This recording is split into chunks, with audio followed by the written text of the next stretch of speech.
मायापुर नाम के गांव में माया नाम की एक लड़की अपनी माँ रमा और पिता सुरेश के साथ रहती थी। माया का परिवार बहुत गरीब था। उसके माता पिता मजदूरी का काम करते थे। बड़ी मुश्किलों से उनके घर का खर्चा जैसे तैसे निकाल पाते थे। कुछ ही दिनों में दिवाली का त्योहार आने वाला था और इधर माया के माता पिताजी को कोई काम नहीं मिल पा रहा था।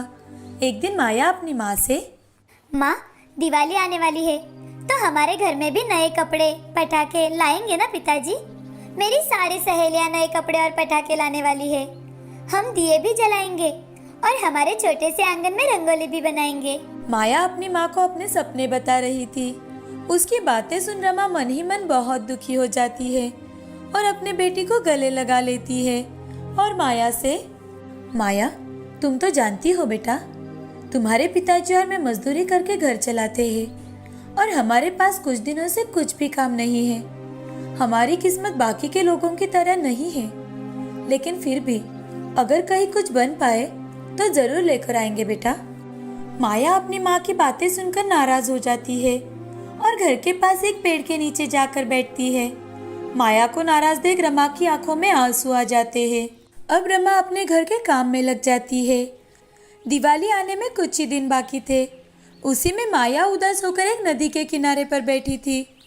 उसी समय दो बच्चियां माया के पास खेलते हुए आई और उसमें से एक, जिसका नाम रूपाली था, वो माया के पास आकर, तुम ऐसे अकेले क्यों बैठी हो? तुम चाहो तो हमारे साथ खेल सकती हो। मैं तुम्हारे साथ नहीं खेल सकती। मैं गरीब परिवार से हूँ और तुम तो अमीर परिवार से लगती हो। तुम्हारे माँ पिताजी तुम्हें मेरे साथ खेलने पर डांटेंगे। क्या? वो हमें क्यों डांटेंगे? तुम गरीब हो इसलिए? ऐसा कुछ भी नहीं है। गरीब आदमी भी चाहे तो मेहनत करके पैसा कमाकर अमीर हो सकता है। रूपाली की बातें सुन माया उससे दोस्ती कर लेती है। खेल खेलने के बाद रूपाली माया को अपने घर दिवाली पर आने के लिए कहती है। यह बात सुनकर माया बहुत खुश हो जाती है और घर पहुंचते ही माया माँ को रूपाली के बारे में बताती है। माँ, मुझे रूपाली ने अपने घर दिवाली के लिए बुलाया है, तो मैं जा सकती हूँ ना? बेटा, हम गरीब लोग हैं। रूपाली के माँ पिताजी को तुम्हारा वहाँ जाना बिल्कुल पसंद नहीं आएगा। रमा माया को समझाती है, लेकिन माया माँ के पास जिद करते हुए, रूपाली ने मुझे बुलाया है तो मैं जाऊंगी जाऊंगी जाऊंगी। माया के जिद के कारण रमा उससे, ठीक है चले जाना।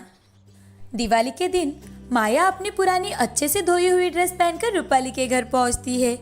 रूपाली भी माया को देखकर बहुत खुश हो जाती है। तभी रूपाली अपनी माँ से, माँ सुनो ना, माँ ये मेरी सहेली माया है। रूपाली की माँ सुशीला और पिताजी ओम माया को देखकर जरा भी खुश नहीं थे। माया की गरीबी उसके कपड़ों में से झलक रही थी और रूपाली किसी भी गरीब घर के बच्चे से दोस्ती करे ये उन्हें बिल्कुल पसंद नहीं था। रूपाली के पिताजी रूपाली को एक साइड में लेकर जाते हैं और उससे, रूपाली, तुम्हें कितनी बार बताया है कि गरीब लोगों से दोस्ती मत करो। तुम इन गरीब लोगों को नहीं जानती बेटी। पहले अमीर लोगों से दोस्ती करते हैं और उसके बाद में उनके घर चोरी करते हैं। रूपाली और रूपाली के पिताजी की बातें बाहर खड़ी माया ने सुन ली। उसे बहुत बुरा लगा। उसे अपनी माँ की बातें याद आने लगी और वो रोते हुए वहाँ से बाहर निकल जाती है। दूर खड़ी रहकर आसमान में फूटते पटाखे देखने लगती है। इधर रूपाली भी ओम के सामने कुछ नहीं बोल पाती और बाहर आकर पटाखे फोड़ने लगती है।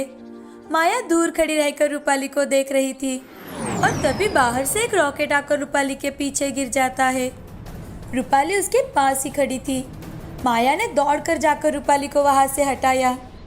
रूपाली को वहां से हटाते ही जोर जोर से पटाखे फूटने की आवाज हुई। आवाज सुनकर सभी बाहर आ जाते हैं। पटाखे फूटने से माया के पैरों में और हाथों में चोट आई थी। ये देख रूपाली माया से कुछ बोलती, तभी रूपाली के पिता रूपाली से, रूपाली मेरी बच्ची, तुम्हें कुछ हुआ तो नहीं ना? पिताजी, आज अगर माया ना होती तो मुझे जरूर कुछ न कुछ होता। उसी ने मेरी जान बचाई है। रूपाली के पिताजी माया की ओर देखते हैं और माया से, माया, मैंने तुम्हें इतना भला बुरा कहा, फिर भी तुमने रूपाली की जान बचाई है। रूपाली मेरी दोस्त है, उसे बचाना मेरा फर्ज है मालिक। तभी ओम की नजर माया के जख्मों पर जाती है। मालिक नहीं बेटी, चाचा जी। तुम्हें कितनी चोट आई है बेटी? चलो अंदर चलो, मैं अभी डॉक्टर को बुलाता हूँ। बेटी माया, मुझे माफ कर दो, मैंने तुम्हें गलत समझा। ओम को अपनी सोच और गलती का पछतावा होता है। अब रूपाली के माँ पिताजी मिलकर माया को बहुत सारी मिठाइयाँ और नए कपड़े दिलवाते हैं। माया उसे देखकर बहुत खुश हो जाती है और घर चली जाती है। घर जाकर देखती है तो उसकी माँ उदास बैठी कुछ सोच रही थी। तभी माया अपनी माँ के पास जाकर, माँ, पिताजी, देखो तो ओम चाचा जी ने हमें कितनी सारी मिठाइयाँ और नए कपड़े दिलवाए हैं। माया की माँ माया को खुश देखकर बहुत खुश हो जाती है, लेकिन माया के हाथ और पैरों में लगी पट्टी देखकर परेशान होकर उससे पूछती है, अरे बेटी, ये क्या हो गया तुम्हें? माया सारी घटी घटनाएं माँ को बताती है कि कैसे रूपाली को बचाते बचाते उसे चोट लग गई। उसी वक्त रूपाली अपने माता पिताजी को लेकर माया के घर पहुंच जाती है। उन्हें उसके घर आते देख माया की माँ और पिताजी, मालिक, आप हमारे घर? सुरेश, तुम्हारी बेटी बहुत बहादुर है और ईमानदार भी। उसने आज मेरी बेटी रूपाली की जान बचाई है। सुरेश, मैं चाहता हूँ आज तुम सब हमारे साथ दिवाली मनाओ। रमा ने माया को गले लगा लिया। ये उनकी पहली दिवाली थी कि उनके घर में मिठाइयाँ, तोहफे और नए कपड़े आए थे। उन सब ने नए कपड़े पहनकर रूपाली के परिवार के साथ मिलकर दिवाली मनाई। ओम ने अब रमा और सुरेश को अपने फैक्ट्री में ही अच्छी तनख्वाह देकर काम भी दिया, इसीलिए अब सुरेश और रमा भी बहुत खुश थे। इस कहानी से हमें यह सीख मिलती है कि जिंदगी में अगर हम हमेशा ईमानदारी से काम करते रहे तो हमारी किस्मत हमें उसका फल आज नहीं तो कल जरूर दिलाती है।